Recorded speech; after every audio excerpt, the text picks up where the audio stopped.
पुराणम नमो सिद्धारम नमो आयर्याणम नमो वज्रायाणम नमो लोरे सर्वसाहुरम।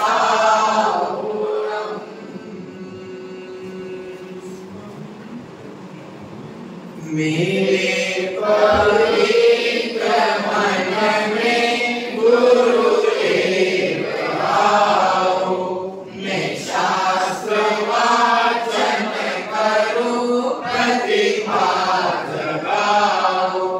अनंत भाषित सभी शुद्ध देवताओं, क्या बोलना अब मुझे तुम ही बताओ। क्या बोलना अब मुझे तुम ही बताओ। क्या बोलना अब मुझे तुम ही बताओ। जब ये देवादिदेव 1008 कुंडलपुर के बड़े बाबा की जय हो। परम पूज्य देवादिदेव 1008 श्री अंशनाथ भगवान की जय हो। जब बोलिए देवादिदेव 1008 शीतलनाथ भगवान की जय हो। जब बोलिए 24 तीर्थंकर भगवान की जय हो। आचार्य भगवंत श्री मानतुंग स्वामी की जय हो। आचार्य भगवंत गुरुवर विराग सागर जी महाराज की जय हो। आचार्य भगवंत गुरुवर विशुद्ध सागर जी महाराज की जय हो। परम पूज्य आचार्य भगवंत गुरुवर विभो सागर जी महाराज की जय हो। द्वादशांग जिरमाणी माता की जय हो। बोले गणेश श्री सागर जी महाराज की जय हो। सागर जी महाराज की जय हो। प्रियात्मन आचार्य भगवंत मानतुंग स्वामी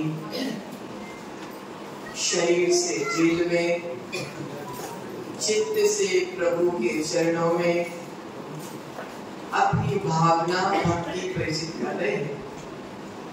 उन्हीं के मन की जो भावना थी, उनके मन में जो भावना चल रही थी, उन्हीं भावनाओं को हम भी जानने का प्रयास कर रहे हैं। और जानते जानते 11 काव्यों की वासना हो चुकी थी। आज अपन 12वें काव्य में प्रवेश करेंगे।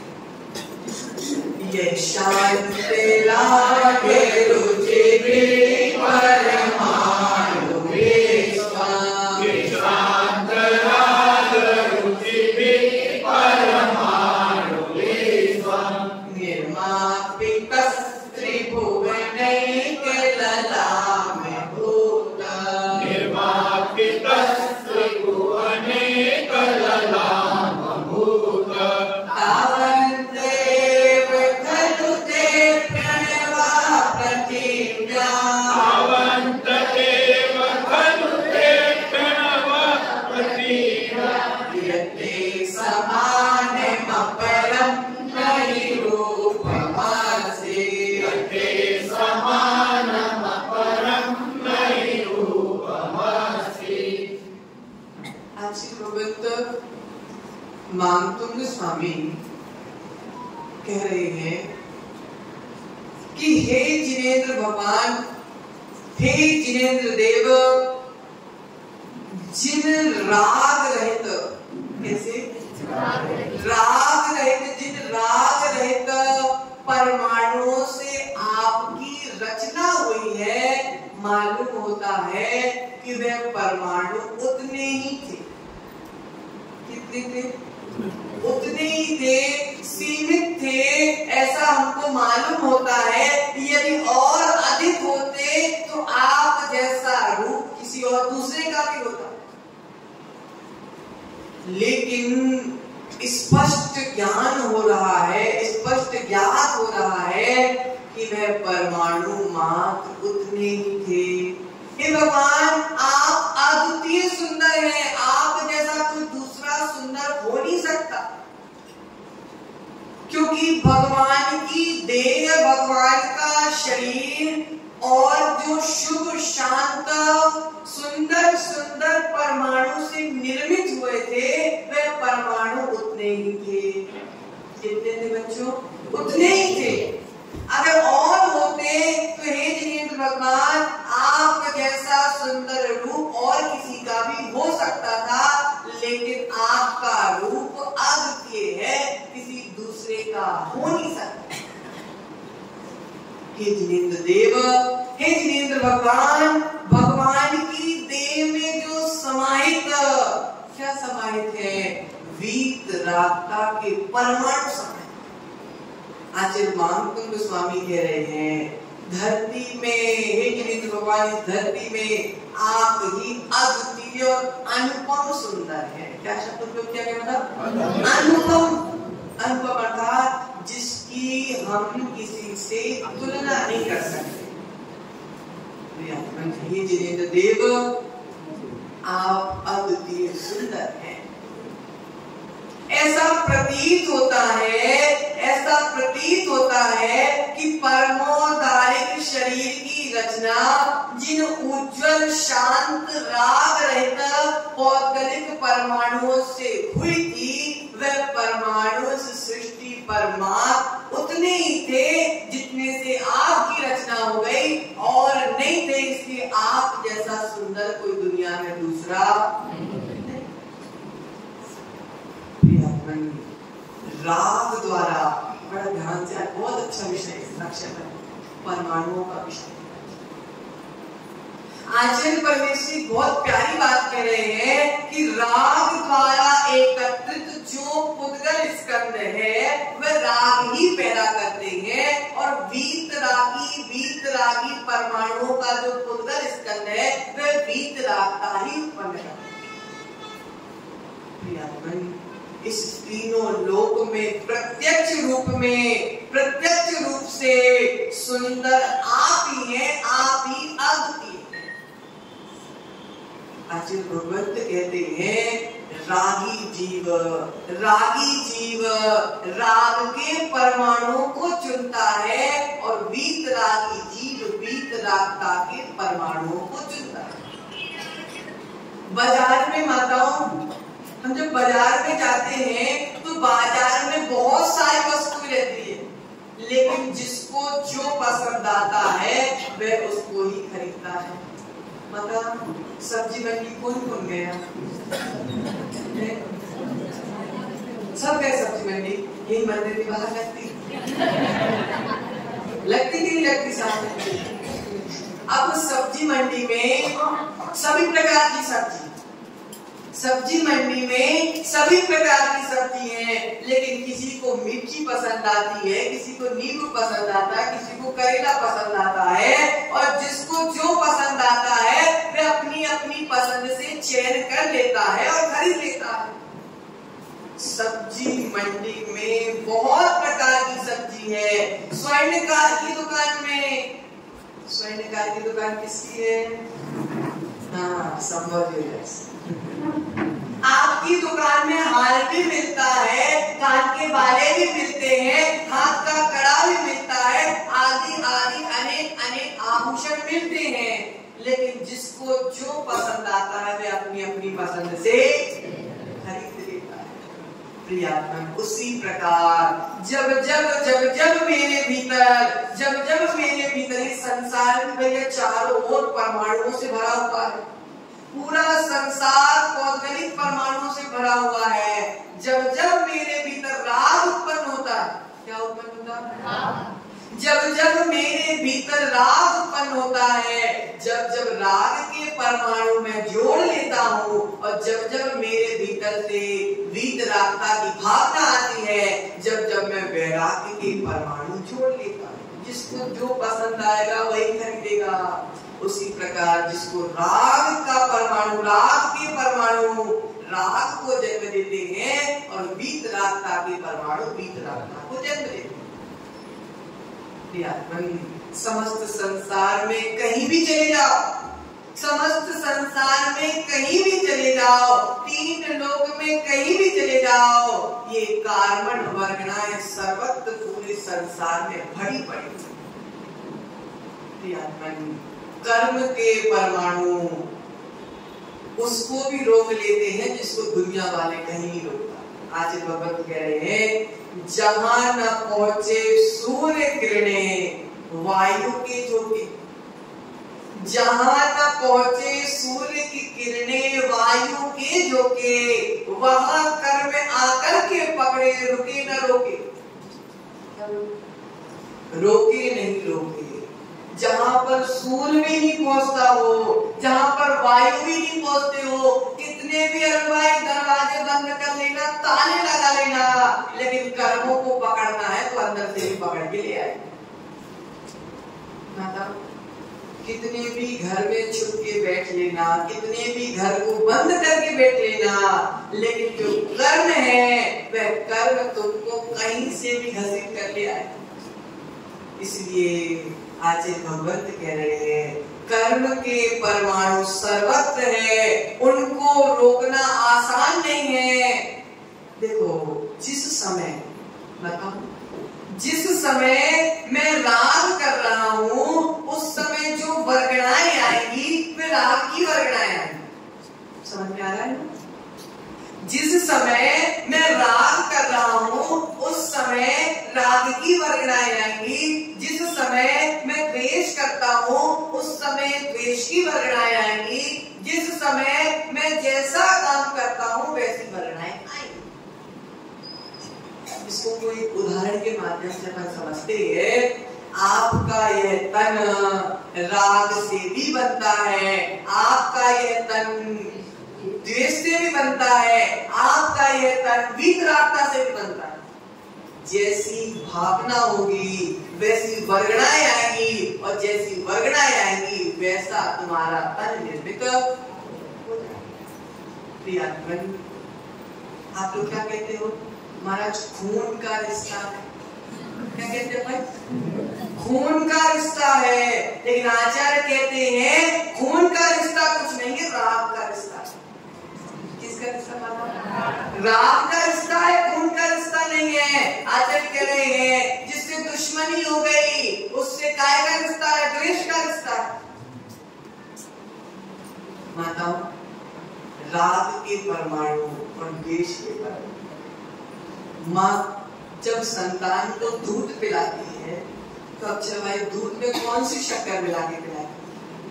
माताओं, जब आपके बच्चे छोटे थे, जन्म हुआ था, जब आप अपने आंचल का दूध बच्चे को पिलाती थी तो कौन सी शक्कर घोल के पिलाती थी? बताओ ना। आचार्य कह रहे हैं दूध में आपने शक्कर नहीं, दूध में आपने राग घोला। दूध में आपने शक्कर नहीं, दूध में आपने मातृत्व घोला था। दूध में आपने अपने भीतर के भावों को घोला था और बच्चे को पिलाया। माँ जब भोजन कराती है तो उसमें राग मिलाती है। नमक मिला या ना मिला, राग पक्का मिला। भोजन कराते हो तो तुम राग मिलाती हो, नमक भी मिलाती होगी, लेकिन पहले राग मिलाती हो कि आज मैंने इतना प्यारा भोजन बनाया, आज तो मैंने अपने बच्चे के मनपसंद भोजन बनाया। जैसे ही वह भोजन खाएगा तो उसको आनंद आ जाएगा। भोजन अभी बच्चे ने किया नहीं है, लेकिन तुम्हारी भावनाएं भीतर से उठती जा रही है कि आज तो मेरा बेटा खुश हो जाएगा। मतलब राग बोल रहे हो तुम। क्या बोल रही हो? राग बोल रही हो। आज भगवंत कह रहे लेकिन वात्सल अवश्य मिलाती है जब माता भोजन कराती है। अच्छा भाई, भोजन का स्वाद कुछ और होता है। जब माता भोजन कराती है तो भोजन का स्वाद कुछ और होता है, जब पत्नी भोजन कराती है तो भोजन का स्वाद कुछ और होता है। बोलो ना, सत्य है कि नहीं है? अशोक भाई, सत्य है कि नहीं है? लेकिन मेरे लिए तो भोजन का स्वाद सब एक जैसा, क्योंकि हमारे लिए तो सारी माताएं एक बराबर। आपने एक बार इसका परीक्षण करना, माता भोजन कराती है तो भोजन का स्वाद कुछ और होता है, और जब पत्नी भोजन कराती है तो भोजन का स्वाद कुछ और होता है। माँ भोजन करा रही है, माँ के अंदर बेटे के प्रति जो भाव है वह भी अलग है। पत्नी भोजन करा रही है, पत्नी के भीतर जो भाव है वह भी अलग है। दोनों के भावों में बड़ा अंतर है। बताओ, जब माँ भोजन कराती है तो माँ के भीतर की भावना अलग है, जब पत्नी भोजन कराती है तो पत्नी के भीतर की भावना अलग है। इसलिए भोजन के स्वाद में परिवर्तन आ जाता है। परमाणु कौन से डाले गए? परमाणु कौन से डाले गए? हम तो केवल नमक का स्वाद लेना जानते हैं, अकेले शक्कर का स्वाद लेना जानते हैं, लेकिन साथ में भावों का रस भी लेके तो देखो, भीतर के जो भावों का रस है वह भोजन में आ चुका है। राग पूर्वक देगी तो राग के परमाणु भोजन में आ गए, द्वेष पूर्वक देंगे तो द्वेष के परमाणु आ गए। प्रियतमन, इस तथ्य को जो समझ लेगा, माताओं, युवाओं, इस तथ्य को जो समझ लेगा कि परमाणु भीतर के भावों के परमाणु भोजन में आते हैं, अब चला इस तथ्य को जो समझ लेगा वह आज से ही बाजार का भोजन करना बंद कर। भाई, इस तथ्य को जिसने समझ लिया वह स्वतः बाजार का भोजन खाना बंद कर देगा। क्यों बंद कर देगा? क्योंकि मेरी माँ ने भोजन परोसा, उसमें कैसे परमाणु मिले थे? वात्सल्य के परमाणु मिले थे, प्रेम के परमाणु मिले थे, राग के परमाणु मिले थे। मेरी बहन ने मुझे भोजन परोसा तो भ्रातृ प्रेम के परमाणु उसमें मिले थे, भ्रातृ प्रेम का रस उसमें मिला था। लेकिन जब मैं बाजार में होटल वालों के द्वारा परोसा गया भोजन करता हूँ तो उसमें लोभ कषाय के परमाणु मिलते हैं। कौन से परमाणु मिलते हैं? ओहो, लोभ कषाय के परमाणु, पैसे की लालच के परमाणु, कुविचारों के परमाणु जब तुम्हारे भोजन में आते हैं, आचार्य भगवंत कह रहे हैं कि स्वाद तो बड़ा आता है लेकिन नुकसान बड़ा हो जाता है। बताओ, स्वाद तो बड़ा आता है, इसलिए आचार्य कह रहे हैं भैया भोजन का स्वाद के साथ साथ अच्छे भाई परीक्षण करना है। तुम सुबह माँ के हाथ का भोजन करके जाओ और एक दिन तुम होटल का भोजन करके जाओ। वैसे आप कर देते हैं पता है, लेकिन मान लो आप सुबह होटल का भोजन करके जाओ, स्वाद तो बड़ा अच्छा है, होटल का तो माँ से ज्यादा अच्छा भी हो सकता है, लेकिन आचार्य कह रहे हैं भोजन में स्वाद के साथ दिन भर के परिणाम देखिए। होटल के भोजन और माँ के हाथ का भोजन तुम्हें स्वाद तक सीमित रह गए भाई, लेकिन तुम भोजन के पश्चात पूरे दिन भर के भावों की परिणति देखना। आचार्य कह रहे हैं तत्क्षण जिह्वा इंद्रिय के स्वाद के कारण, तत्क्षण मुन्ना भाई जिह्वा इंद्रिय के स्वाद के कारण मछली कांटे में फंस जाती। जिह्वा इंद्रिय के स्वाद के कारण मछली कांटे में फंस जाती है, घ्राण इंद्रिय की पुष्टि के लिए पतंगा अग्नि में कूद जाता है। क्षणिक स्वाद मत देखना, क्षणिक स्वाद मत देखना। भोजन करने के बाद अपने भावों को देखना, अपने परिणामों को देखना। आचार्य भगवंत कह रहे हैं क्योंकि मेरे भोजन करने के बाद मेरे दिन भर के परिणाम कैसे रहे, मेरे दिन भर के भाव कैसे रहे। यदि इसका अध्ययन हो तो एक दिन माँ के हाथ का भोजन और होटल के हाथ का भोजन करके देखना, जब पता चलेगा कि परिणामों में कितना अंतर आएगा। आचार्य भगवंत जब परमाणु अच्छे आएंगे तो भाव अच्छे होंगे, जब परिमाणु दूषित आएंगे तो भाव भी दूषित होंगे। इसलिए माताओं चौका लगाओ तो खूब अच्छे परिणामों से लगाओ। क्योंकि जिन भावों से तुम चौका लगाओगी, जिन भावों से तुम चौका लगाओगी, उन्हीं भावों के जैसे परमाणु भोजन में आएंगे। परमाणु अच्छे नहीं तो परिणाम भी अच्छे होने वाले। देखो चारुदत्त की कहानी सुनी क्या? किसने किसने सुनी? हम सुनाते हैं। चारुदत्त 12 करोड़ दीनार का स्वामी था। कितने? मुन्ना भाई तुम्हारे पास कितने हैं? थोड़ा तो कम है, थोड़े से। चारुदत्त 12 करोड़ स्वर्ण दीनार, तुम्हारे पास लोह दीनार, चारुदत्त के पास स्वर्ण दीनार। तो चारुदत्त 12 करोड़ स्वर्ण दीनार का स्वामी था, जिसने बचपन से कभी जाना ही नहीं कि शादी क्या होती। बताओ, चारुदत्त ने बचपन से जाना ही नहीं कि शादी क्या होती है, विवाह क्या होता है। धर्म शास्त्र में हमेशा चित्त लगाकर रखता है। उसकी माँ ने सोचा कि कुल की परंपरा कैसे आगे बढ़ेगी, कुल कैसा बढ़ेगा, कुल का दीपक कब आएगा। शादी की तैयारी कर दी।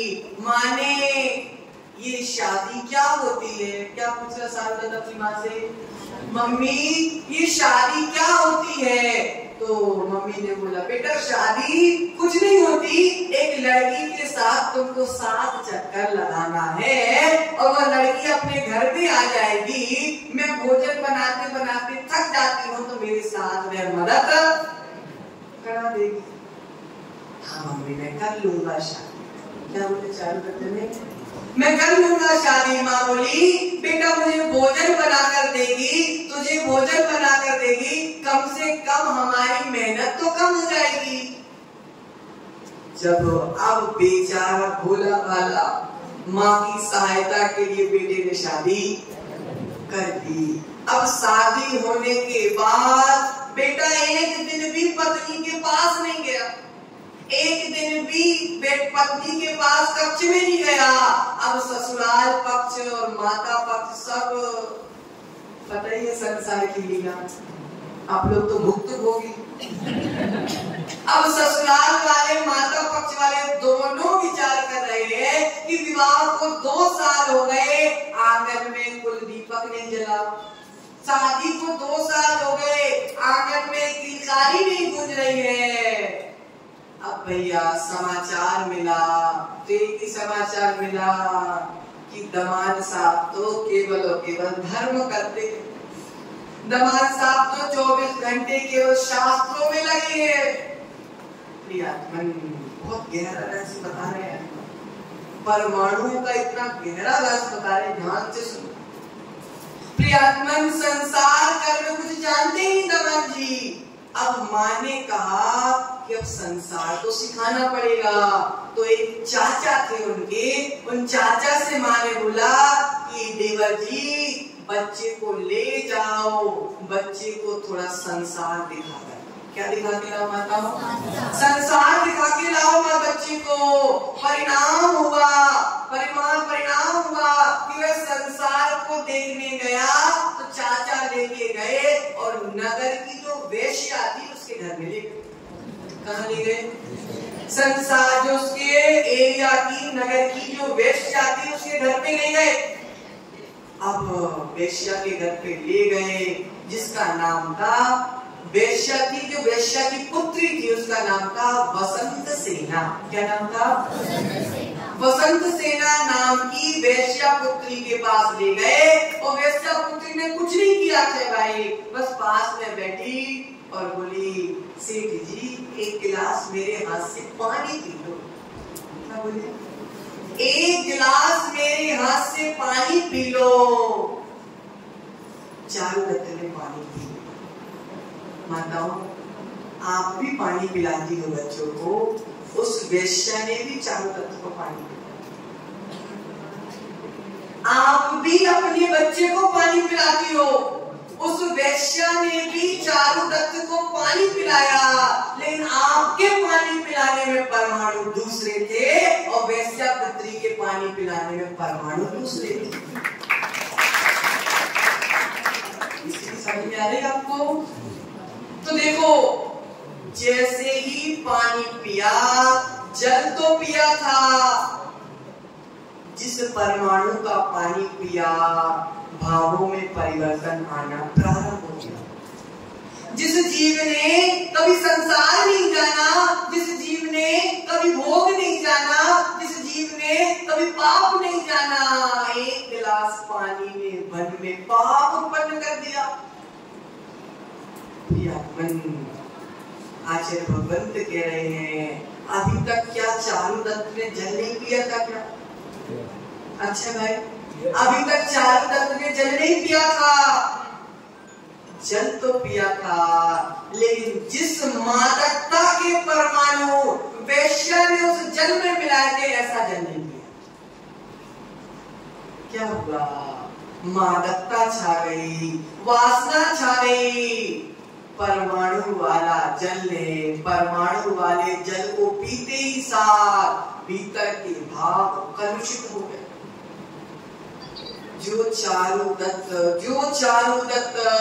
12 करोड़ स्वर्ण दीनार का स्वामी था, वह उसके घर से वापस नहीं लौटा। 12 साल तक उस वैश्य के घर में रुक गया। कहाँ शास्त्रों का अध्ययन करने वाला, कहाँ जिनवाणी में लीन रहने वाला, कहाँ आचार्यों की बातों को समझने वाला, घर नहीं लौटा। 12 साल तक वैश्या के घर पे रहा। पूरा धन समाप्त हो गया, पूरा धन समाप्त हो गया।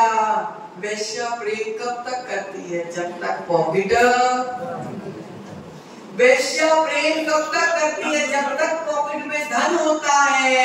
वैश्या को तुमसे प्रेम देंगे, तुम्हारे जेब में रखे पैसों से प्रेम है। ओहो, पूरा धन समाप्त हो गया। देखो, किन परमाणुओं के साथ जल पिलाया था, उसका प्रभाव। एक गिलास जल पीने से सारा जीवन बर्बाद हो गया। आप सोचो, होटल में खाने वालों, होटल में खाने वालों, आजकल तो होटल में क्या जैन फूड स्पष्ट लिखा रहता, जैन फूड। कैसे परमाणुओं से उन्होंने भोजन बनाया। चारुदत्त के जीवन को बर्बाद करने के लिए एक गिलास पानी काफी है। चारुदत्त के जीवन को खराब करने के लिए एक गिलास पानी काफी हो गया। पहले हम कहाँ थे, अब हम कहाँ हो गए? अच्छा भाई, पहले के समय में 15 साल तक का, 20 साल तक का बच्चा संसार नहीं जानता है। पहले के बच्चे 20 साल तक संसार नहीं जानते थे। संसार का तात्पर्य आप समझ रहे हैं। लेकिन आज तो 6वीं क्लास का बच्चा, अच्छा भाई, तुमसे ज्यादा संसार जानने लगा। भाई, 5वीं 6वीं का बच्चा तुमसे ज्यादा संसार जानने लगा। किसका असर है? परमाणुओं का असर। जो कभी संबंध बनाना चाहता नहीं था, उससे अब संबंध छूटने का। क्योंकि मेरी जो भावना मेरे भीतर जाएगी, वही भावना बात मनवा लेती है। भीतर की भावना कैसी भी हो, जब प्रचुरता में आ जाए ना, तो जीव आसक्त हो जाता है। मुझको तो ये करना है, मतलब करना है। मैंने जो परमाणुओं से मिला हुआ भोजन किया, मैंने जो परमाणुओं से मिला दिया, वह परमाणु आपके पेट में चले गए। और आपके पेट में जाने के बाद उन्हीं परमाणुओं के अनुरूप आपकी भावनाएं हो गई, और उन्हीं भावनाओं के अनुरूप चारुदत्त के 12 साल निकल। कितने साल? 12 साल। आचार्य भगवंत कह रहे हैं, वीत राग रुचि के द्वारा निर्मित परमाणु समूह से ये स्रोत रचा है। वीत रागी रुचि के द्वारा ये स्रोत रचा है। रागता के भजन को करते हुए स्तोत्र रचा है, गीत रचे जा रहे हैं। देखो एक बहुत बहुत बहुत गहरा विषय समझो। सामान्य कवि भी कविता रचता है और हमारे आचार्यों ने भी कविता रची। खुश भाई, दुनिया में बहुत कवि हैं, एक से एक कविताएं लिखते हैं और अपने आचार्य से भी कविताएं लिखते हैं। दोनों की कविताओं में अंतर क्या है? भैया, कवि तो बहुत कविताएं लिख रहे हैं, भीतर में क्या भाव चल रहे हैं कि मुझे चाहिए, भीतर में क्या भाव चल रहे हैं कि मुझे चाहिए, मुझे राग है, द्वेष है। रागी द्वेषी भी कविताएं लिखता है, वीत रागी भी कविताएं लिखता है। मुन्ना भाई, रागी भी कविताएं लिखता है, वीत रागी भी कविताएं लिखता है। रागी की कविताओं में राग के परमाणु आते हैं, वीत रागी की कविताओं में वीत रागता के परमाणु। अच्छा भाई, पंडितों के द्वारा लिखे गए ग्रंथ और आचार्यों के द्वारा लिखे गए ग्रंथों में बड़ा अंतर है।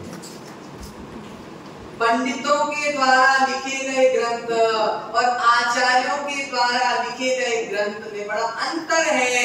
पंडितों ने शब्दों से लिखा है, आचार्यों ने भीतर की भावना से। आचरण के परमाणु ग्रंथों में नहीं आएंगे क्या? आचरण के परमाणु ग्रंथों में नहीं आएंगे क्या? इसलिए आचार्य भगवंत कह रहे हैं, भोजन करने से जीव भगवान भी बन जाता है और भोजन करने से जीव भोगी भी बन जाता है। भोजन करने से जीव भगवान भी बन जाता है और भोजन करने से ही जीव भोगी भी बन जाता है।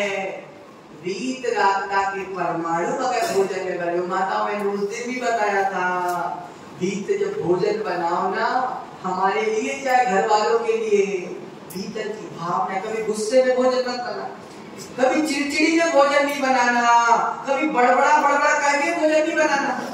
कुछ हो जाए तो रोटी का आसन भी, आटा भी उसकी जा रही है और बड़बड़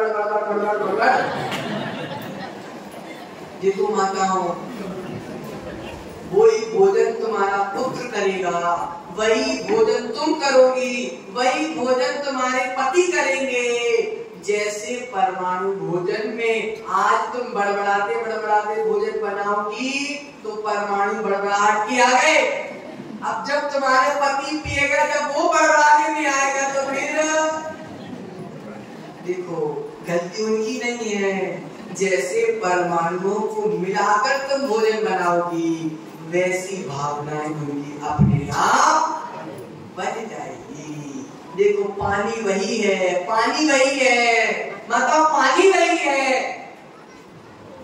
वही पानी नीम के पत्ते में गया तो कड़वा हो गया, वही पानी सांप के मुख में गया तो जहर हो गया, वही पानी कमल के पत्तों पर गिरा तो कपूर बन गया, और वही पानी माता ने पिलाया तो अमृत बन गया, वही पानी वेश्या ने पिलाया तो जहर बन गया। प्रियमन, शुभ परमाणु और अशुभ परमाणु, ये विषय हमने कभी नहीं सुना। परमाणु, लेकिन इससे गहरा विषय भी दूसरा है। इसलिए आचार्य भगवंत कह रहे हैं, समझो ऐसे वीत रागता के परमाणु दुनिया में इतने ही थे जितने हे भगवान आपकी रचना हो गई। ऐसे परमाणु और होते तो आप जैसे दुनिया में और भी सुंदर होते, लेकिन तुमसे सुंदर हे वीत रागी भगवान, तुमसे सुंदर न इस दुनिया में कोई था, न कोई है और भविष्य में ना कोई हो पाएगा, क्योंकि परमाणु उतने ही थे। ऐसा कौन कह रहा है? आचार्य भगवंत महामृत्युंजय स्वामी कह रहे हैं। प्रियमन, एक लाइन बोलते हैं अरुण भाई, तुम्हें छोड़कर किसको देखूं, किसको पाऊं दुनिया। ये बात तुम सुशांत की मम्मी से क्या कह लूं? तुम्हें छोड़कर किसको देखूं, किसको पाऊं दुनिया में। सुशांत की मम्मी से बोलोगे तो रात के परमाणु चले जाए, रात के परमाणु उत्पन्न हो जाएंगे। और इसी के आगे बोल दो जिनेंद्र भगवान से, तुम्हें छोड़कर किसको देखूं, किसको पाऊं दुनिया में, चरणों आऊं शीश झुकाऊं आप अलौकिक दुनिया में। वैराग्य के परमाणु जाना। पहली लाइन सुनकर रुक जाओगे तो कौन से राग के परमाणु, और वही तुमने वीत रागी के चरणों में बोल दिया कि दुनिया में तुमसे अलौकिक कोई दूसरा नहीं है। प्रियात्मन, वे परमाणु उतने ही थे पृथ्वी में जिससे आपका रूप बन गया। उन परमाणु को उठाने वाला दूसरा कोई माइका लाल पैदा ही नहीं। उस परमाणुओं को उठाने वाला दुनिया में कोई पैदा ही नहीं हुआ। हर व्यक्ति कहाँ उठाते हैं ये परमाणु। आपके समान अगर सबके पास ये परमाणु हो जाते तो आप जैसे सुंदर सारे दुनिया के हो जाते, लेकिन नहीं, ये परमाणु उतने ही थे जितने परमाणुओं से आपकी रचना हो गई। इसलिए आप ही इस दुनिया में संजय भाई, आप नहीं, आप उन परमाणुओं से निर्मित नहीं हो पाए। आचार्य कह रहे हैं जिन परमाणुओं से आपकी रचना हुई वे परमाणु उतने ही थे। इसलिए आप जैसा दुनिया में अद्वितीय सुंदर कोई है नहीं, आप जैसा अनुपम सुंदर कोई दुनिया में है नहीं। अरस्मरूपम गंधम अव्यक्तम चेदनागुण समितम जहां अलिंगणम जीव मणिदिक्त संखाना। ये आत्मा अरस है, अरूपी है, अगंध है, अव्ययवादी है, अविनाशी है। परमाणु परिणाम को जन्म देते हैं, परमाणु से परिणाम बनते हैं। इसलिए मनोज भाई, शुभ परमाणुओं को जोड़ने का प्रयास करो, शुभ परमाणुओं के पास जाने का प्रयास करो, अशुभ परिणामों से, अशुभ परिमाणों से बचने का प्रयास करो। क्योंकि अक्षय भाई, अगर अशुभ परमाणु से बच जाओगे तो अशुभ परिणामों से बच जाओगे, और शुभ परिणामों से जुड़ जाओगे तो शुभ परिणामों को जन्म देना प्रारंभ कर दोगे। इसलिए माताओं, जहां जहां मुंह मारने तुम जा रहे हो, पहले उनके भावों को जांच लेना। नहीं तो महाराज, उसके हाथ के गोलगप्पे तो दुनिया में कहीं नहीं है। क्या घोल रहा है उसमें? वह पाप घोल रहा है, कषायों को घोल रहा है, और पूरे परमाणु तुम 10 रुपए में 6 लेके आ रहा है। कितनी मिलती भैया गोलगप्पे 10 रुपए में? हाँ, तुम्हें तो लग रहा है कि भैया सस्ती गोलगप्पे 10 रुपए में 6 मिल गई, लेकिन जो तुम परमाणु लेके आ रहे हो ना, वो इतने भारी पड़ जाएंगे तुम्हारे ऊपर कि तुमको कहीं मुंह दिखाने लायक नहीं छोड़ेंगे। इसलिए आज भगवंत कह रहे हैं, चिंतन करो, विचार करो। हम जो अनादि काल से करते आ रहे हैं, इसमें बदलाव लाने का प्रयास करो। क्योंकि कर्म क्या बोल रहे हैं, जहाँ कोई नहीं पहुंच पाता वहां कर्म पहुंच जाता है। अरुण भाई डंडा मार के लेके आएगा तुमको, कर्म तुम्हारे तुमको डंडा मार के लेके आएगा। इसलिए कर्म तुमको डंडा मारे इसके पहले तुम दिगंबर होके कर्मों को डंडा मारे। डंडा खा लो या डंडा मार लो, एक काम हो पाएगा।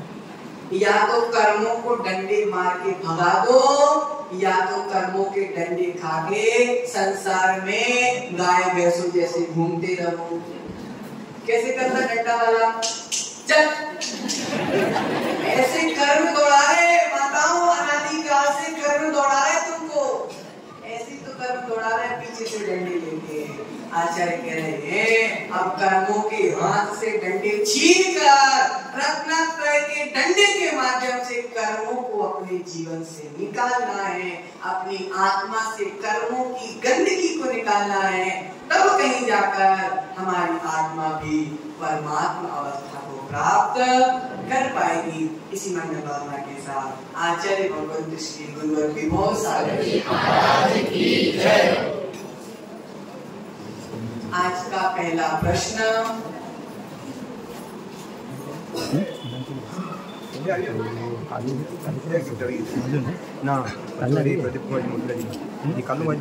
दो चीजें बताई हैं।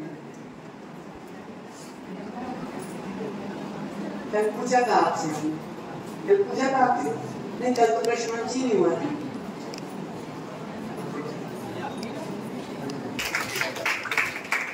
दूसरा प्रश्न है, माँ के पानी में और वेश्या के पानी में क्या अंतर था?